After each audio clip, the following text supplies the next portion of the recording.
हम सुबह में जब जगते हैं, सुबह से लेकर के शाम तक हम जितने भी वस्तु का कांटेक्ट में आते हैं, हाथ में मार्कर है ना, बोर्ड है, चेयर है, गाड़ी है, साइकिल है, किताब है, कॉपी, जो कुछ भी आप देखते हैं आपके नजर में आता है, वे सारी वस्तुएं जो इंसान के जीवन को क्या बनाता है, सरल बनाता है या सुखद बनाता है, उसको हम क्या कहते हैं, संसाधन कहते हैं। क्या कहते हैं? संसाधन कहते हैं। अब जो संसाधन है, संसाधन किसको कहते हैं? वे सारी वस्तुएं जो इंसान के जीवन को क्या बनाता है, सरल बनाता है। पहले लिख लीजिए संसाधन, फिर अपना खुलेंगे हम, ठीक है? लिखेंगे संसाधन, क्या बोलेंगे? संसाधन। तो लिखिए वे सारी वस्तुएं, वे सारी वस्तुएं, वे सारी वस्तुएं, वस्तुएं जो मनुष्य समझते हैं ना, मनुष्य के जीवन को, मनुष्य के जीवन को जीवन को सरल बनाता है। क्या बनाता है? सरल बनाता है, बनाता है, संसाधन कहलाता है। क्या कहलाता है? संसाधन कहलाता है, संसाधन कहलाता है। हम सुबह से शाम तक या दिन भर में जितने भी वस्तुओं के संपर्क में आते हैं, वो हमारा क्या है? संसाधन है। और संसाधन इंसान के जिंदगी को क्या बनाता है? सुखद बनाता है और सरल बनाता है। एक महान भूगोलविद है या भूगोलवेत्ता है, जो भूगोल जानता है ना, जैसे जो साइंस जानता है उसको साइंटिस्ट बोला जाता है ना। जो हिस्ट्री जानता है उसको क्या बोलते हैं? इतिहासकार बोलते हैं, है ना। या जो ज्योग्राफी जानता है, उसी तरह से जो भूगोल जानता है उसको बोलते हैं भूगोलविद। क्या बोलते हैं? भूगोलविद बोलते हैं। तो एक ही भूगोलविद है, भूगोलवेत्ता है, जिसका नाम है जिम्मरमैन। क्या नाम है? जिम्मरमैन। सुनिए, जिम्मरमैन।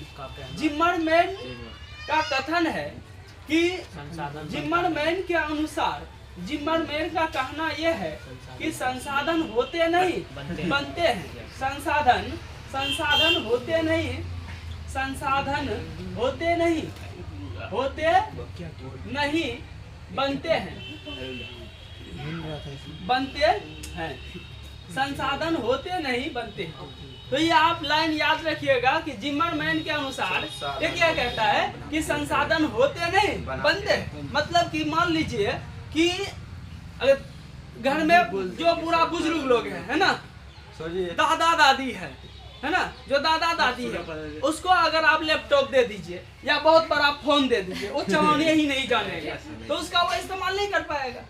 जब वो उसका इस्तेमाल ही नहीं कर पाएगा, तब तक वो संसाधन होगा? नहीं होगा। जब उसका कोई काम में नहीं आएगा तो वो संसाधन होगा? नहीं होगा। इसलिए जिम्मरमैन कहा है कि संसाधन होते नहीं, क्या होते हैं? बनते हैं। धरती में, जमीन के अंदर में पेट्रोलियम आदिकाल से ही, शुरू से ही, जब दुनिया का निर्माण हुआ तभी से पेट्रोलियम धरती के अंदर में है, केरोसिन धरती के अंदर में है।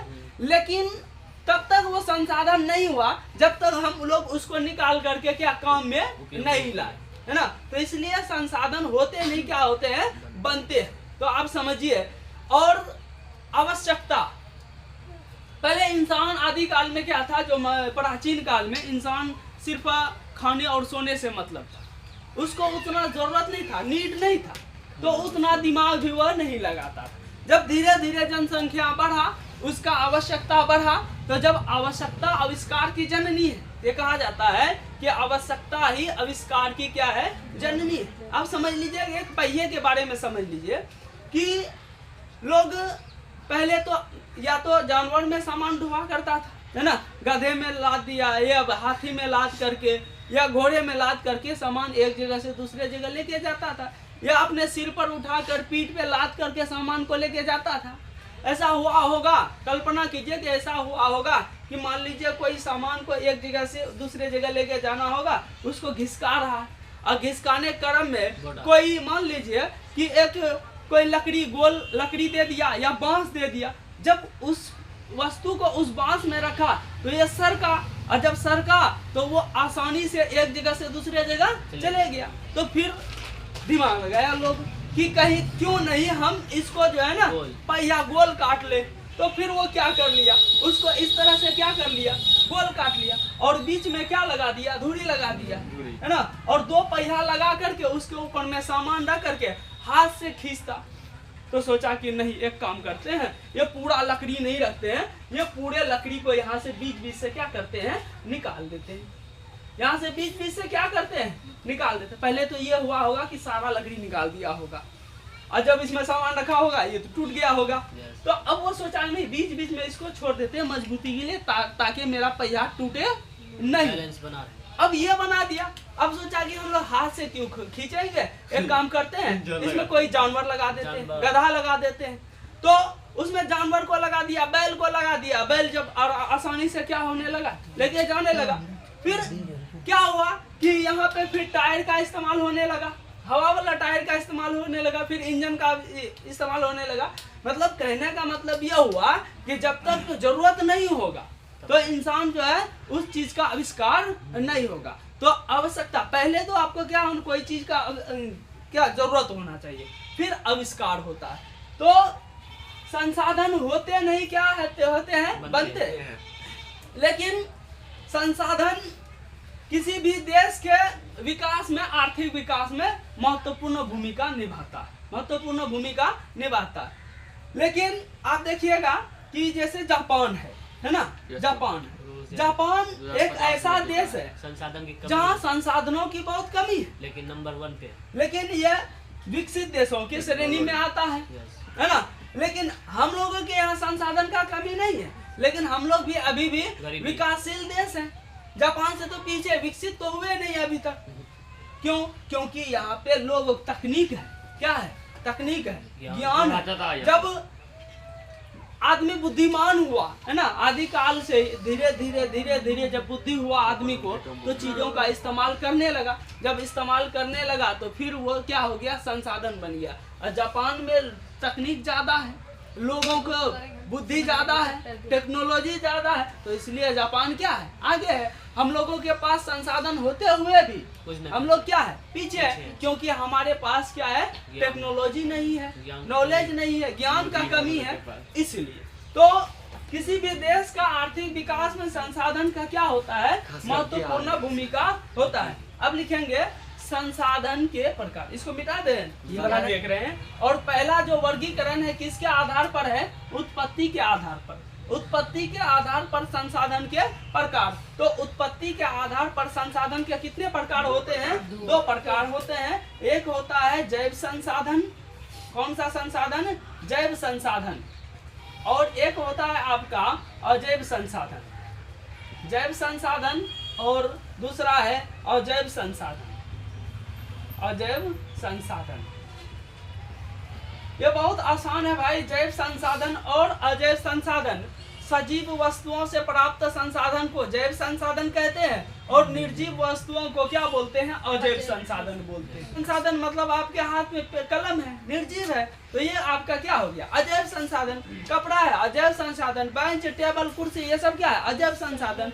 तो सजीव वस्तुओं से प्राप्त संसाधन या सजीव वस्तुओं को क्या कहा जाता है, जैव संसाधन। जैसे हम लोग हैं, हम लोग क्या है, सजीव है ना, तो हम लोग, मानव किस में आता है, जैव संसाधन की अजैव संसाधन, जैव संसाधन। तो लिखिए जैव संसाधन, जैव संसाधन, जैव संसाधन, जैव संसाधन। सजीव वस्तुओं से, सजीव वस्तुओं से प्राप्त संसाधन को, सजीव वस्तुओं से प्राप्त, सजीव वस्तुओं से प्राप्त संसाधन को जैव संसाधन कहा जाता है। क्या कहा जाता है, जैव संसाधन कहा जाता है।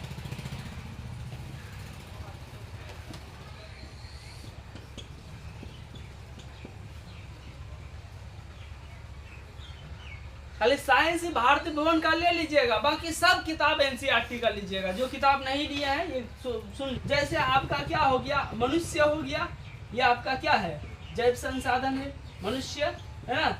और वनस्पति हो गया, यह भी आपका क्या है, जैव संसाधन है। वनस्पति हो गया है ना, वनस्पति हो गया, ये जैव संसाधन है। मछली मतलब मत्स्य है ना, मत्स्य ये भी आपका क्या है, जैव संसाधन हो गया। मत्स्य ये भी आपका क्या है, जैव संसाधन हो गया। पशुधन जितना भी है ये सब क्या है आपका, पशुधन ये सब क्या है, जैव संसाधन है ना। मतलब कि ऐसा बोल सकते हैं जिसमें जान है, जो सजीव है वो जैव संसाधन, और जो निर्जीव है वो अजैव संसाधन। मिटाए ऊपर से मिटाए, लिखिए अजैव संसाधन। निर्जीव वस्तुओं से प्राप्त, तुम क्या बोला, अजैव संसाधन सीधे लिख दीजिए। निर्जीव वस्तु को अजैव संसाधन कहा जाता है। निर्जीव वस्तु को या निर्जीव वस्तुओं को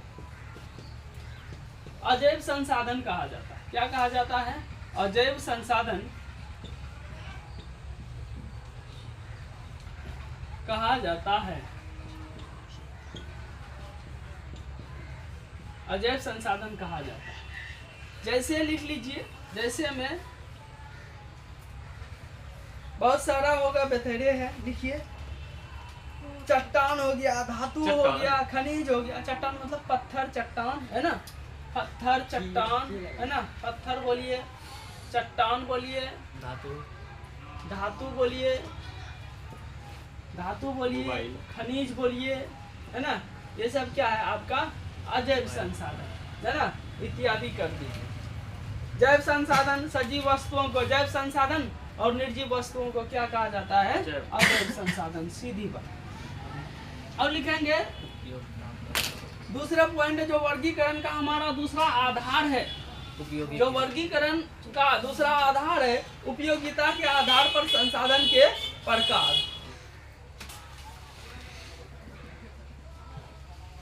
आधार पर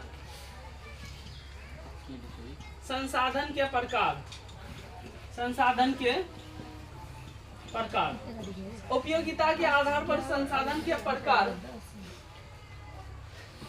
तो ए नंबर में लिख लीजिए, ए बी सी कर दीजिए। यहाँ भी ये 2 नंबर होगा, बी कर दिए सर, ये बी हो दिए सर, कॉपी ठीक है। जैसे हम ए बी सी आधार पर, उपयोगिता के आधार पर यहाँ पे चेंज करके देना पड़ेगा। यहाँ 2 है तो यहाँ पे रोमन में नहीं दूसरा इस्तेमाल करना पड़ेगा। देखिए उपयोगिता के आधार पर संसाधन के प्रकार, तो उपयोगिता के आधार पर संसाधन के 2 प्रकार होते हैं। कितने प्रकार होते हैं, 2 प्रकार के, नवीकरणीय संसाधन और अनवीकरणीय संसाधन। नंबर 1 में, ए नंबर में लिखिए नवीकरणीय संसाधन, नवीकरणीय संसाधन। और दूसरा है आपका अनवीकरणीय संसाधन। इंपॉर्टेंट है ये, अनवीकरणीय संसाधन। परीक्षा की दृष्टि से ये क्या है, इम्पोर्टेंट है। यहाँ से सवाल बनता है कि निम्नलिखित में कौन एक नवीकरणीय संसाधन है, कौन एक अनवीकरणीय संसाधन है। नवीकरणीय संसाधन, नवीकरणीय संसाधन वे सभी संसाधन जिसे हम भौतिक या यांत्रिक या रासायनिक विधि से दोबारा प्राप्त कर सकते हैं। वे सभी संसाधन, वे सभी संसाधन, वे सभी संसाधन, वे सभी संसाधन जिसे हम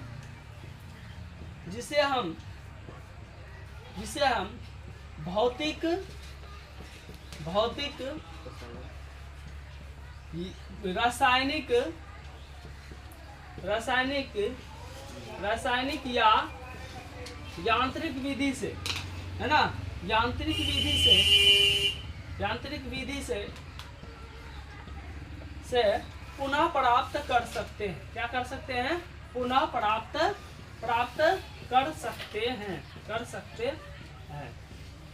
मतलब कि जिसकी दोबारा प्राप्ति होना क्या है, संभव है। मतलब जिसको हम एक बार इस्तेमाल करने के बाद जो खत्म नहीं होगा उसको फिर दोबारा हम क्या कर सकते हैं, प्राप्त कर सकते हैं।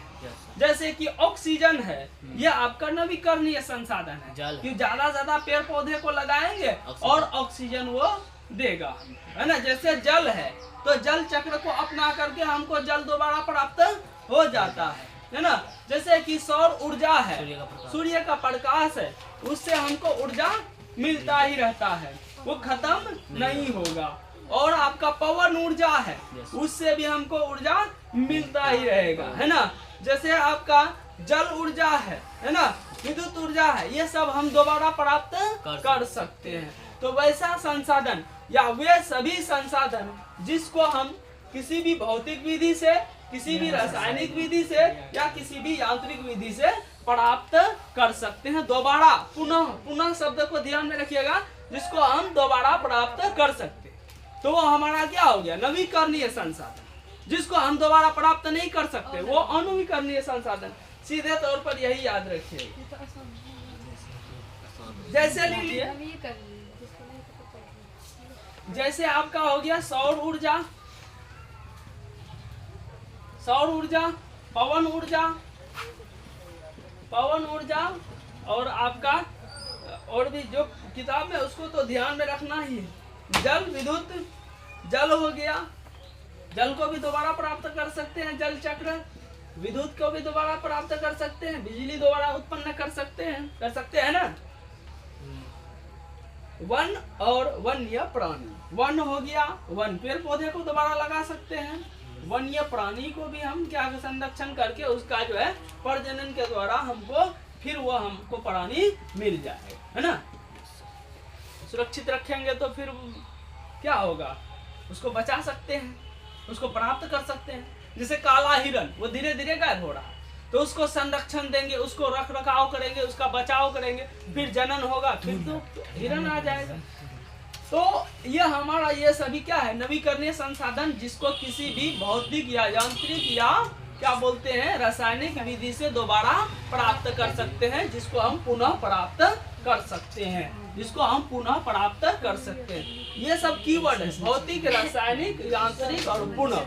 ये सब आप जब मान लीजिए आप जब लिखिएगा कि नवीकरणीय संसाधन, मान लीजिए सवाल आ गया नवीकरणीय संसाधन किसको कहते हैं, तो आपका ये की पॉइंट रहना ही चाहिए आपके जवाब में। अब बाकी आप कुछ छोड़ लिख दीजिए, है ना। यह सारा की पॉइंट आपको होना चाहिए। भौतिक, रासायनिक और यांत्रिक विधि से वे सभी संसाधन जिसको हम भौतिक, रासायनिक या यांत्रिक मतलब मशीन के द्वारा, है ना। रासायनिक मतलब केमिकल के द्वारा, भौतिक मतलब हाथ पैर से, कोदार से, पोसनी से, बेलना से, है ना, ये सब से कर सकते। तो जिसको हम दोबारा प्राप्त कर सकते हैं भौतिक, रासायनिक या यांत्रिक विधि से, तो उसको हम बोलते हैं नवीकरणीय संसाधन। क्या करते हैं? नवीकरणीय। चलिए आइए और नवीकरणीय संसाधन। बोर हो रहे तुम लोग? ये तो नवीकरणीय संसाधन गोरगप्पर मानो मॉडल बोलो। कहाँ से कहाँ पहुँच जाता है अगले उसका दिमाग।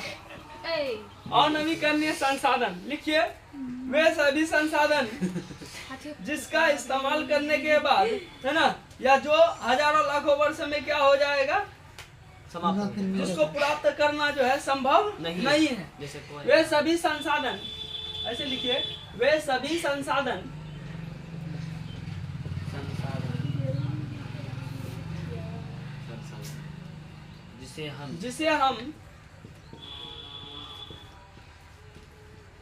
जिसे हम किसी भी भौतिक, रासायनिक या यांत्रिक, भौतिक, रासायनिक या यांत्रिक विधि से पुनः प्राप्त नहीं कर सकते,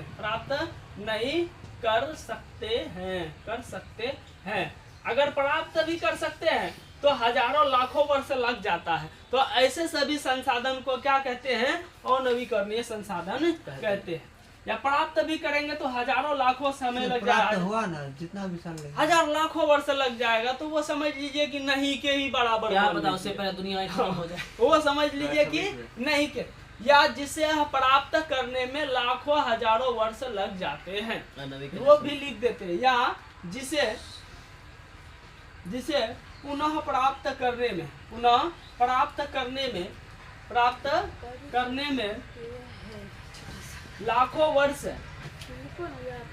वर्ष लग जाते हैं, है ना, या जिसे पुनः प्राप्त करने में लाखों वर्ष लग जाते हैं, ऐसे सभी संसाधन को, है ना, ऐसे सभी संसाधन जिसे किसी भी भौतिक, यांत्रिक, रासायनिक विधि से प्राप्त नहीं कर सकते। या आणविकरण संसाधन तो हुआ ही, लेकिन उसको भी आणविकरण का हम कैटेगरी में रखेंगे, जिसको हम प्राप्त करने में, जिसको लाखों वर्ष, जैसे जीवाश्म ईंधन बोले ना भाई, सब आ गया उसमें, है ना, जीवाश्म ईंधन, ये हमारा क्या है, अनवीकरणीय संसाधन। चाहे आप पेट्रोल का बात कर लीजिए, चाहे आप कोयला का बात कर लीजिए, चाहे क्या बोलते हैं डीजल का बात कर लीजिए, चाहे केरोसिन का बात कर लीजिए, या चारकोल का बात कर लीजिए, ये सारा जीवाश्म ईंधन में ही आता, ठीक है। तो सारे जीवाश्म ईंधन किसके कैटेगरी में आएंगे, अनवीकरणीय संसाधन के कैटेगरी में आएंगे। आज इधर रहने देते हैं।